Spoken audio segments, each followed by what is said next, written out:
YouTube channel ముసుగులో spa centre నిర్వహిస్తున్న గుట్టు రట్టయింది. విజయవాడ వెటర్నరీ కాలనీ సర్వీస్ రోడ్లోని ఓ స్టూడియోపై పోలీసులు దాడి చేశారు. పోలీసులు దాడి చేసి 10 మంది మహిళలు 13 మంది విటులను అదుపులోకి తీసుకున్నారు. మహిళలంతా ఇతర రాష్ట్రాలకు చెందిన వారిగా గుర్తించారు. చలసాని ప్రసన్న భార్గవ్ యూట్యూబ్ ఛానల్ను అడ్డుపెట్టుకుని స్పా సెంటర్ నిర్వహిస్తున్నట్లు సమాచారం. భార్గవ్ పరారీలో ఉన్నాడని పోలీసులు తెలిపారు.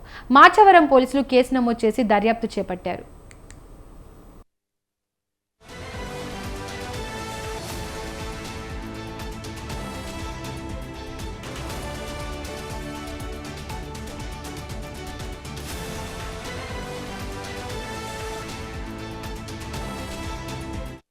వెయిట్ చేసాము.